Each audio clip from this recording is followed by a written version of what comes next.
research and development.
Come on, dude.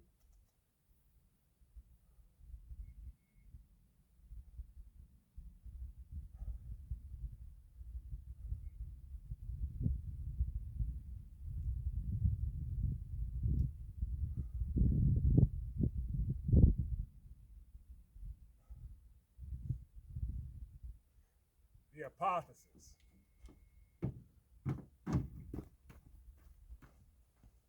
Now, we've all heard of UFOs, UAPs, or whatever you want to call them nowadays. Some people have seen them. We've all seen fantastical videos, footage, pictures of things we can't explain or science is yet to explain. Even NASA themselves have created a task force just to investigate UFOs, UAPs. So now the government's acknowledging that this is a phenomenon, a real occurring phenomenon. We want to start by doing our own research, doing our own investigation into what type of technology, what kind of gadgets and propulsion systems, particularly, or what kind of materials, what all is involved in giving these craft the ability to do what they do. You know, from flying past the speed of sound and within our atmosphere, making right turns in mid-flight at high rates of speed, cloaking themselves, you know, from going from appearing to disappearing. You know, there's all kind of different things, you know, we've witnessed and videotaped or whatever. We've seen them do that leave everyone scratching their head as far as how are they doing this? You know, it's almost magical. It's almost like they have superpower or some shit like that. We know it's some ultra bleeding high tech, but we start with the hypothesis. We use a scientific method to determine what's true or what's close to factual as possible with the evidence and the data available. So we start with the hypothesis. The evidence we have. We know these craft are crafts. They're objects in the sky. They're in the sky. They're able to stay stationary. They're typically shaped, for what we know, a ball, a round sphere, some sort of dish shape, or some sort of tic-tac shaped craft. Now, if anybody's familiar with physics, and we'll make it a little informational physics, a little physics lesson real quick, whatever. But we all know that these shapes are all conducive of some type of fluid or wave, and with fluids you have waves interacting with the craft to give the craft propulsion or maneuverability, just like our aircraft do, just like our waterborne craft do. Even cars have aero fairings to help them maneuver through atmosphere efficiently. Now, something.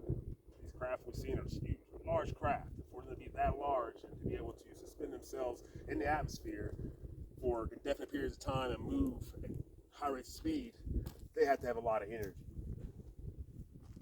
So, craft are using some kind of technology that is beneficial by using curved or saucer or round or tic-tac shaped craft, fuselages.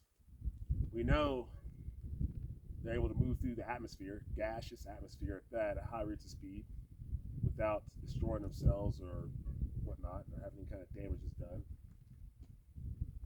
And we know that they're able to manipulate their visual appearance, to our visual spectrum of light, the spectrum of electromagnetic frequency that we sense or sight in, visible light.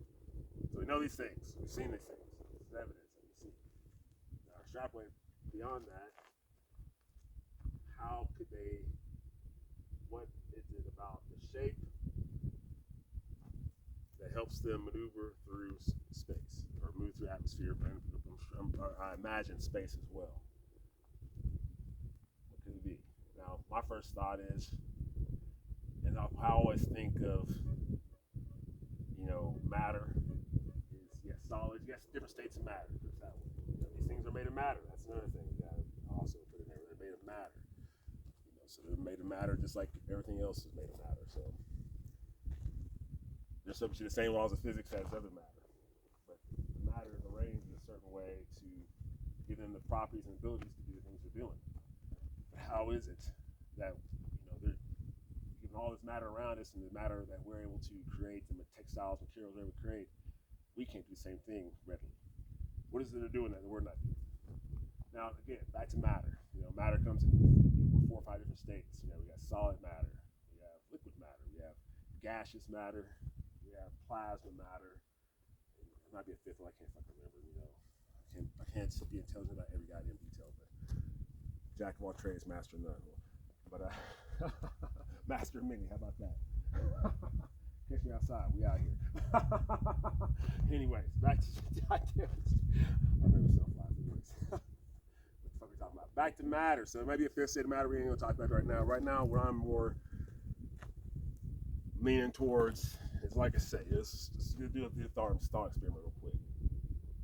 Like I said, we have solid matter, which is what the Earth is made of, one of the most densest forms of matter. The Earth itself is made of matter, solid matter. And then within the Earth, you have the next state of matter. Just sitting on the surface of solid matter is liquid matter. And above the liquid matter, and the matter stratifies itself. It naturally stratifies itself. Understand that. So naturally, the heaviest matter is going to be in the center of the Earth or planetary body. And as you go out, you're going to get this lighter and lighter matter, which gets up to the silica, like beach sand and so forth, and quartz. And you get up to lighter matter than that, which is water. And water is actually pretty heavy, but anyways, it's actually lighter than denser matter like silica and other things, other solid matter. And then you get into and also ice. I guess ice is a form of matter anyways. Liquid matter, ice matter, whatever. Then you have gaseous matter in our atmosphere. So you have atmospheric gaseous matter. Now these craft, we know the shapes of them.